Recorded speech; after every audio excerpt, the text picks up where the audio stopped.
at sa atin pong lahat, mga kapatid. Isama po natin sa ating mga panalangin ang mga sunod na intentions sa ating banal na pagdiriwang ng misa.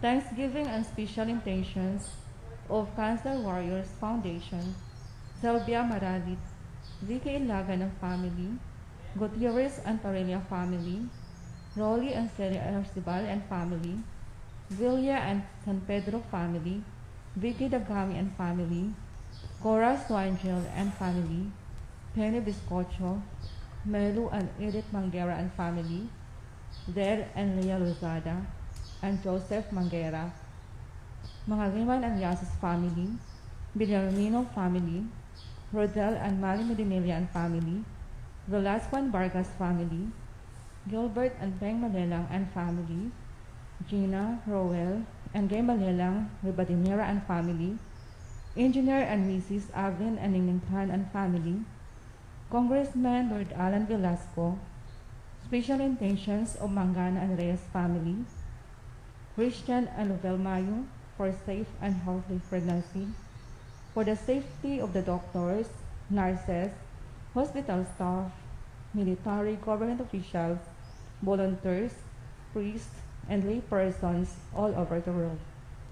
For birthday blessings of Bienvenida Lauresta, Nene Moreno, Gabi Linga, Carlo Malabanan, Jos Lendon Joen, Emilio Veros, Romel Ormenita, and Baby Lochan Garcia de Gala. For healing of Dennis Semanya, Rosemary Olivar, John Magturo, Father Ted Galaw, Marivil Isaac, Maximus Zong, Joaquin Cainabos, John San Pedro, Joseph Wilfredo Sevillano, Monchito Mendoza, Erwin Choa Reyes, Genevieve Veran, Adrian Joseph Veran, Therese Vericor, Lena Alcantara, Eufila Mendoza, Norman Veran, Archbishop Gilbert Carcera, and Maria Caterina Ann Veran. For the eternal repose of the souls of Lorita and Luciano Gutierrez, Pedro Malabanan Jr., Brother Tindo Maralit, FEC, and Victor Ordelina.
Sa ngalan ng Ama at ng Anak at ng Espiritu Santo. Amen. Sumainyo ang Panginoon. At sumainyo rin. Mga kapatid, dinipon tayo bilang kaanib ng angka ng Diyos, kaya dumulog tayo sa maawaing Panginoong nagpapatawad ng lubos. Sinugong tagapagpagaling sa mga nagsisisi, Panginoon, kaawaan mo kami. Dumating na tagapag-anyayang mga makasalanan ay magsisi, Kristo, kaawaan mo kami. Kristo, kaawaan mo kami. Nakaluklukas sa kanan ng Diyos Ama para ipamagitan kami. Panginoon, kaawaan mo kami. Panginoon, kaawaan mo kami. Kaawaan tayo ng makapangyarihang Diyos, patawarin tayo sa ating mga kasalanan, at patnubayan tayo sa buhay na walang hanggan. Manalangin tayo. Ama naming makapangyarihan, silayan mo ang kalooban naming pinababanal ng kusa naming pagpapakasakit para sa pagbabagong buhay. Paunlakan mong pakinggan ang aming mga kahilingan, pagundangan sa pagbubunsod mong ikaw ay aming paglingkuran sa pamamagitan ni Hesukristo kasama ng Espiritu Santo magpasawalang hanggan.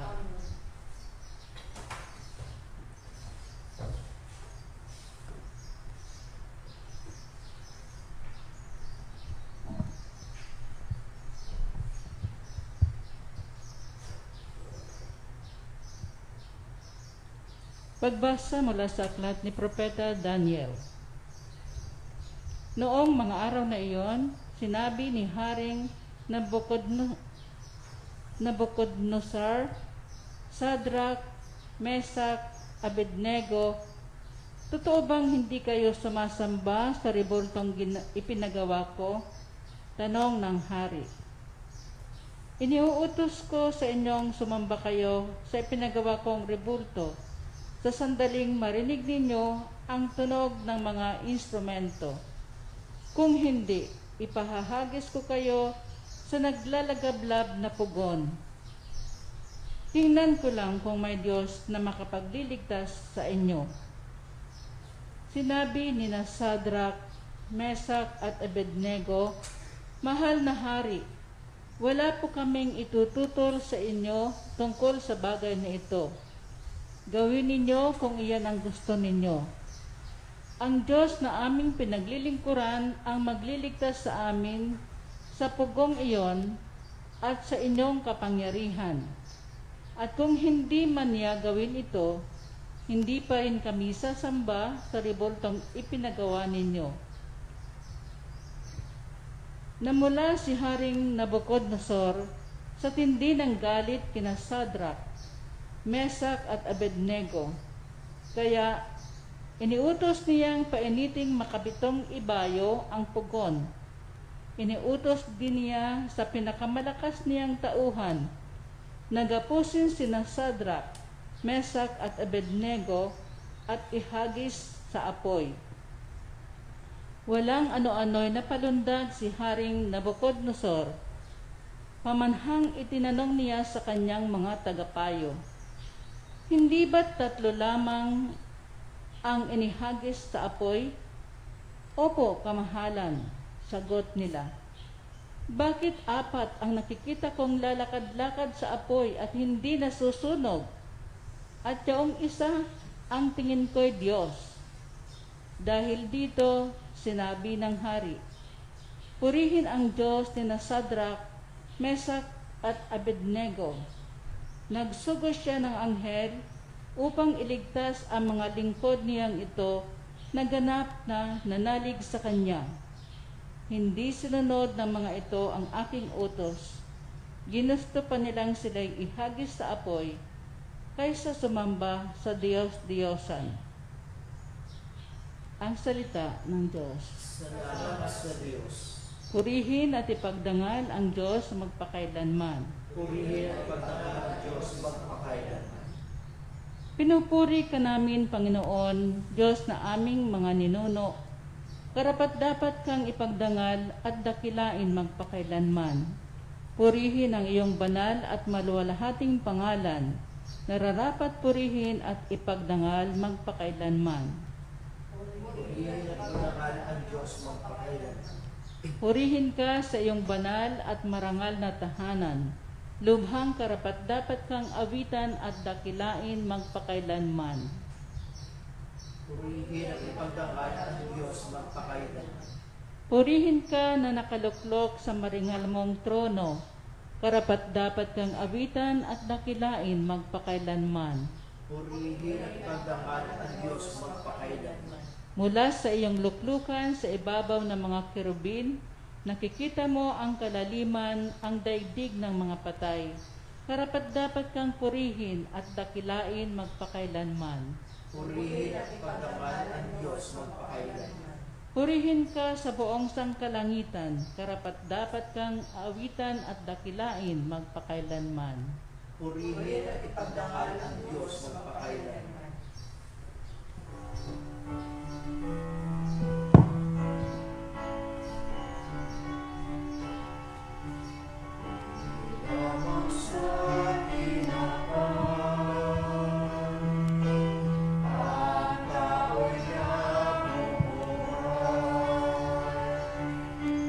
Kundi sa bawat salita sa Diyos natin ay nagmumula. Sumainyo ang Panginoon. Ang mabuting balita ng Panginoon ayon kay San Juan. Papuri sa iyo, Panginoon. Noong panahong iyon, sinabi ni Jesus sa mga Hudyong naniniwala sa Kanya, "Kung patuloy kayong susunod sa aking aral, tunay ngang kayo'y mga alagad ko. Makikilala ninyo ang katotohanan at ang katotohanan ang magpapalaya sa inyo. Lahi kami ni Abraham," tugon nila, "at kailanmay hindi kami napaalipin ni numan. Paano mo masasabing palalayain kami?" Sumagot si Jesus, "Tandaan ninyo, alipin ng kasalanan ang lahat ng nagkakasala. Ang alipin ay hindi kabilang sa sambahayan sa habang panahon, subalit ang anak ay kabilang magpakailanman. Kapag kayo'y pinalaya ng anak, tunay nga kayong malaya. Nalalaman kong lahi kayo ni Abraham, gayon may pinagsisikapan ninyo akong patayin, sapagkat walang pitak sa inyong puso ang aral ko. Sinasabi ko ang aking nakita sa aking ama. Ginagawa naman ninyo ang inyong narinig sa inyong ama." Sumagot sila, "Si Abraham ang aming ama." "Kung kayo'y mga anak ni Abraham, tutularan ninyo ang kanyang ginawa," ani Jesus. "Ngunit pinagsisikapan ninyo akong patayin, gayong sinasabi ko lamang ang katotohanang narinig ko sa Diyos. Hindi ganyan ang ginawa ni Abraham. Ang ginagawa ninyo'y tulad ng ginawa ng inyong ama." "Hindi kami mga anak sa labas," tugon nila. "Ang Diyos ang aming ama." Sinabi ni Jesus, "Kung talagang ang Diyos ang inyong ama, iibigin ninyo ako sapagkat nagmula ako sa Diyos. Hindi ako naparito sa ganang sarili ko lamang, kundi sinugo niya ako." Mga minamahal, ang mabuting balita ng Panginoon. Magandang umaga po sa inyong lahat. Noon pong ako'y nasa part ng formation sa seminary na ang tawag ay o ISPF or Intensive Spiritual Pastoral Formation, bahagi nung programang yun na yung tinatawag namin na job exposure. It was the time na magtatrabaho ang isang seminarista sa mga restaurants, sa mga ospital, bilang mga dishwasher, waiter, yung yung hindi talaga siya office work. Kasi manual labor ang trabaho with a little amount of salary. Pero bago kami pumunta sa sa programa na yon, sa job exposure na yon, sa bandang dulo kasi doon ay magkakaroon din ng revelation kasi magtatrabaho ka pero hindi kilala bilang seminarista, bilang nagpapare, para matanggap mo kung ano yung treatment ng isang trabahador talaga. Pero sa pagtatapos nung program, magkakaroon ng revelasyon. Magpapakilala ka. May misa, papakilala ka. At bago kami tumungo doon sa program na yon, ang bilin na bilin sa amin, at tanda ko po ito, ang bilin sa amin ng rektor namin noong panahong iyon ay ganito: sa panahon ng revelasyon, pagkatapos ng inyong job exposure, sana ang sasabihin ng mga taong nakasama mo sa trabaho ay, "Kaya pala." At hindi, "Ba't ganon?" Ibig sabihin ay, kahit nandun ka sa trabaho mo, yung ugali na nakuha mo sa seminaryo, hindi yun pa rin ang ipapakita.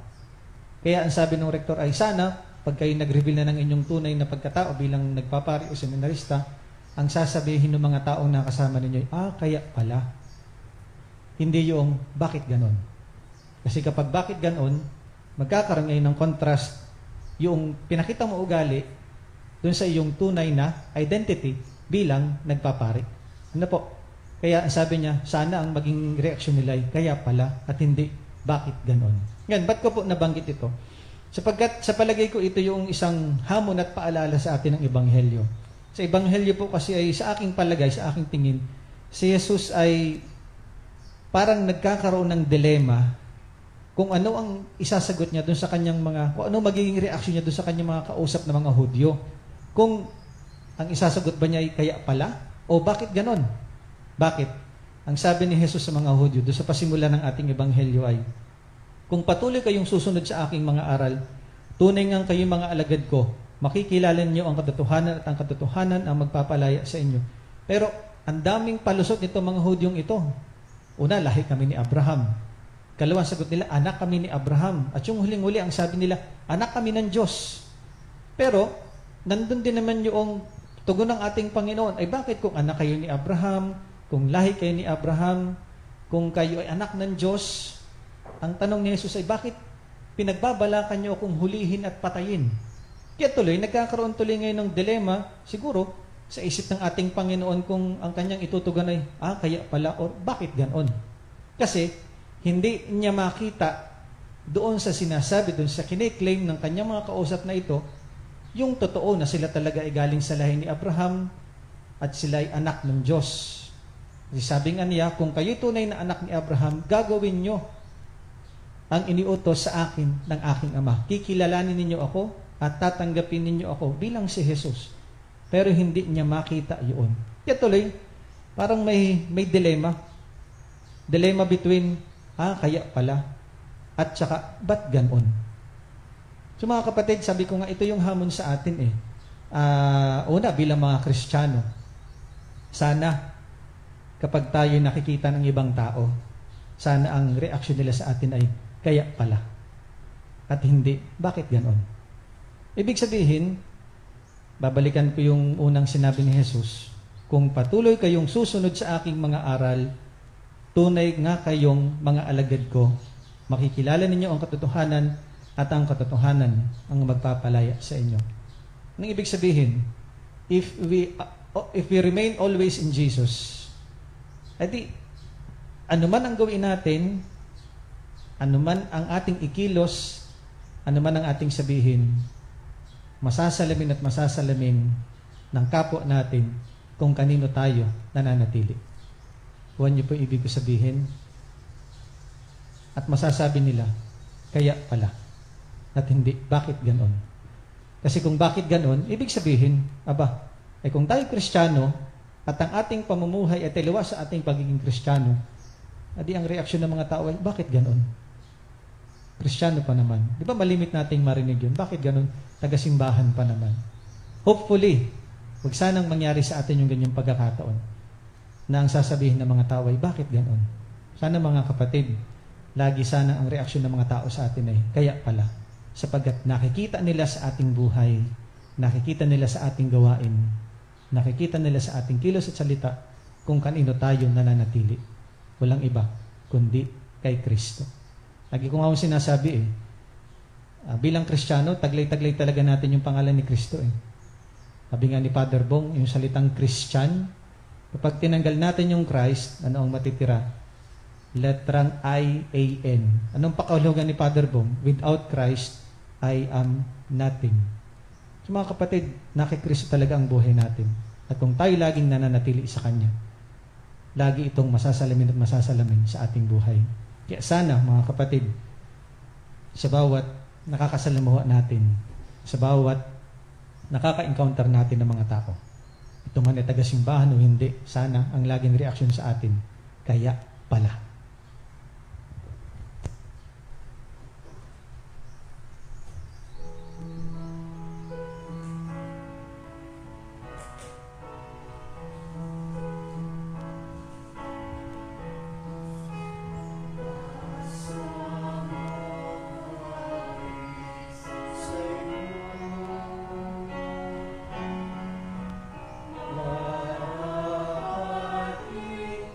Yari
Manalangin tayo mga kapatid upang ang paghahain natin ay kalugdan ng Diyos amang makapangyarihan.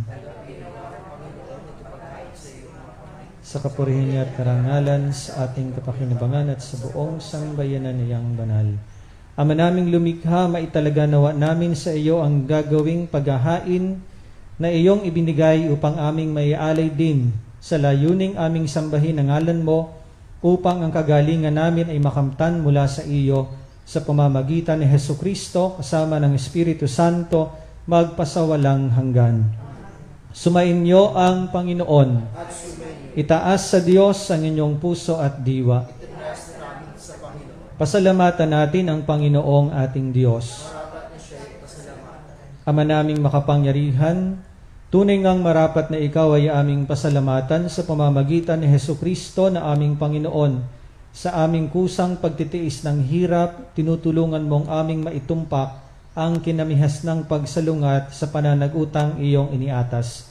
Sa aming pagtulad sa anak mong mahal, ang nagpakasakit para sa tanan, ang pagsisikap namin ay iyong kinalulugdan at ang pagpapakabuti namin ay iyong ikinararangal. Kaya kaisa ng mga anghel na nagsisiawit ng papuri sa iyo nang walang humpay sa kalangitan, kami nagbubunyi sa iyong kadakilaan. Banal ka pong may kapal, iyong pangalan, banal ang iyong kaharian, langit lupa'y nagpupugay sa iyong kadakilaan.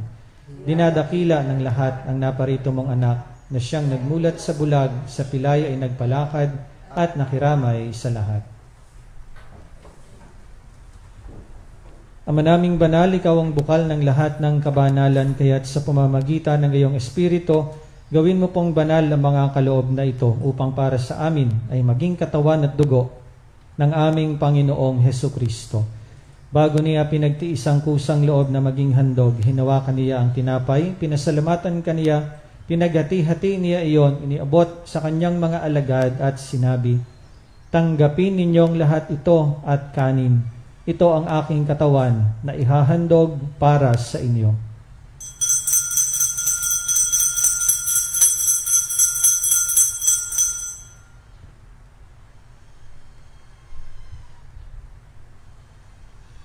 Gayon din naman noong matapos ang hapunan, hinawakan niya ang kalis, muli kaniyang pinasalamatan, iniabot niya ang kalis sa kaniyang mga alagad at sinabi, "Tanggapin ninyong lahat ito at inumin. Ito ang kalis ng aking dugo, ng bago at walang hanggang tipan, ang aking dugo na ibubuhos para sa inyo at para sa lahat, sa ikapagpapatawad ng mga kasalanan.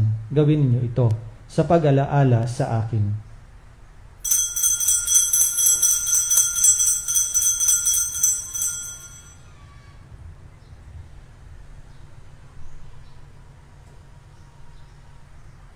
Ipagbunyi natin ang misteryo ng pananampalataya. Si Kristo'y namatay, si Kristo'y nabuhay, si Kristo'y babalik sa wakas ng panahon. Ama, ginagawa namin ngayon ang pag-alaala sa pagkamatay at muling pagkabuhay ng iyong anak, kaya iniaalay namin sa iyo ang tinapay na nagbibigay buhay at ang kalis na nagkakaloob ng kaligtasan. Kami nagpapasalamat dahil kami iyong minarapat na tumayo sa harap mo para maglingkod sa iyo. Isinasamo namin kaming magsasalo-salo sa katawan at dugo ni Kristo ay mabuklod sa pagkakaisa sa pamamagitan ng Espiritu Santo. Ama, lingapin mo ang iyong simbahang laganap sa buong daigdig.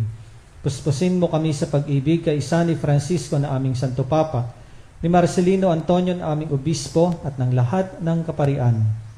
Alalahanin mo rin ang mga kapatid naming nahimlay nang may pag-asang sila'y muling mabubuhay, gayon din ang lahat ng mga pumanaw. Kaawaan mo sila at patuloyin sa iyong kaliwanagan. Kaawaan mo at pagindapatin kaming lahat na makasalo sa iyong buhay na walang wakas. Kay isa ng mahal na Birheng Maria na ina ng Diyos, ni San Jose ang kanyang kabiyak ng puso, kay isa ng mga apostol at ng lahat ng mga banal na namuhay dito sa daigdig ng kalugod-lugod sa iyo, maipagdiwang nawa namin ang pagpupuri sa ikararangal mo sa pamamagitan ng iyong anak na aming Panginoong Hesukristo. Sa pamamagitan ni Kristo, kasama niya at sa Kanya, ang lahat ng parangal at papuri ay sa iyo, Diyos amang makapangyarihan, kasama ng Espiritu Santo, magpasawalang hanggan. Sa tagubilin ng mga nakagagaling na utos at turo ni Jesus na Panginoon natin at Diyos, ipahayag po natin ng lakas loob. Ama namin, sumasalangit ka, sambahin ang ngalan mo, mapasa amin ang kaharian mo, sundin ang loob mo dito sa lupa para ng sa langit. Sa araw-araw at patawarin mo kami sa aming mga sala para ng pagpapatawad namin sa nagkakasala sa amin, at huwag mo kaming ipahintulot sa tukso at iadya mo kami sa lahat ng masama. Inihiling namin kami iadya sa lahat ng masama, pagkalooban ng kapayapaan araw-araw, iligtas sa kasalanan at ilayo sa lahat ng kapahamakan, samantalang aming pinananabikan ng dakilang araw ng pagpapahayag ng tagapagligtas naming si Hesu Kristo.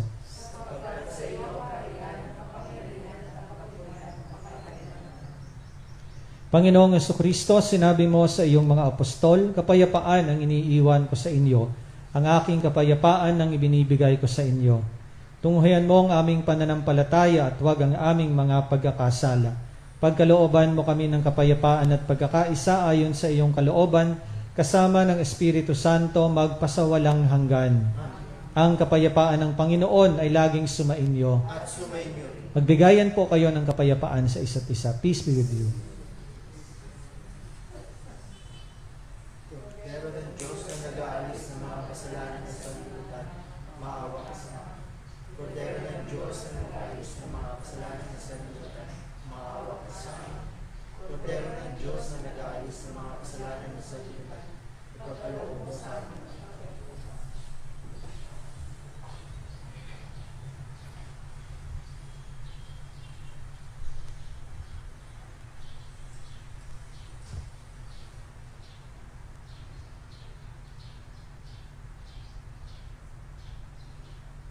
Narito si Kristo, ang kordero ng Diyos, ang nag-aalis ng kasalanan ng sanlibutan.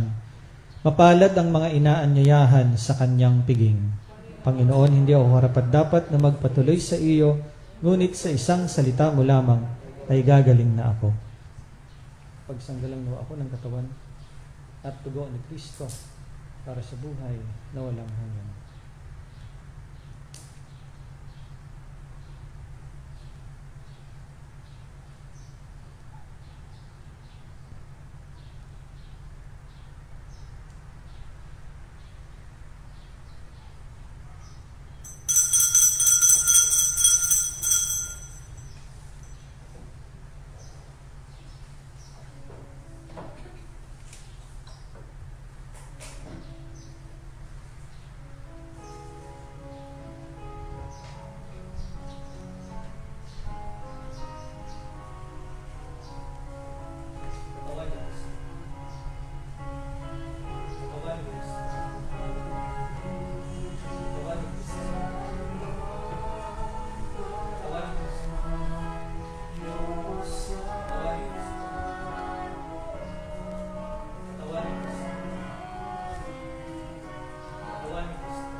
My Jesus, I believe that you are present in the most holy sacrament.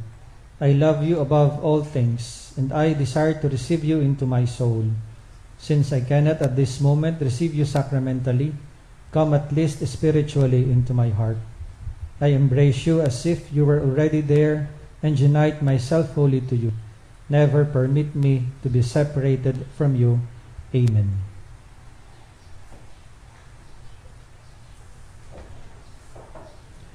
Manalangin tayo. Ama naming mapagmahal, sa pakikinabang namin, kami iyong binigyan ng kagalingang dulot ng aming pinagsaluhan. Ito naway umampat sa masasama naming hilig upang lalong tumibay ang kaloob mo sa aming pagkatig sa pamamagitan ni Hesukristo kasama ng Espiritu Santo magpasawalang hanggan. O Diyos, amang mapagmahal, muli po kaming lumalapit sa panahong ito ng pagsubok. Hinihiling namin ang inyong biyaya upang aming malampasang lahat ang panganib na dulot ng COVID-19 na marami na ang naapektuhan at maraming buhay na rin ang nakuha. Ipinapanalangin namin ang lahat ng may karamdaman na dulot ng virus na ito ay agaran na sanang gumaling at muling makabalik sa pagpupuri sa inyo. Ganoon na rin ang sidihin ng aming panalangin para sa mga taong naglilingkod at gumagampan para sa kapakanan ng iba upang masugpo ang karamdamang ito at mapigilan ang higit pang pagkalat at pananalanta nito. Nagpapasalamat po kami sa bakunang naisulong sa patnubay ng iyong mga kamay. Pagpalain mo ang aming pagsisikap na mawakasan ng mga bakuna ang pandemya sa aming bayan. Sa inyo po namin ipinagkakatiwala ang lahat ng mga mahal namin sa buhay at kami buong kababaang loob na humihingi ng inyo pong patnubay upang hindi namin malimutang paglingkuran ng mga aba at higit na nangangailangan lalo na sa mga panahong ito. Ang lahat ng ito ay aming inihiling sa pamamagitan ni Hesukristo ang Panginoon namin at ng Espiritu Santo magpasawalang hanggan. Mahal na Birhen ng Biglang Awa, San Rafael Arcangel, San Roque, San Lorenzo Ruiz, San Pedro Calungsod, San Jose.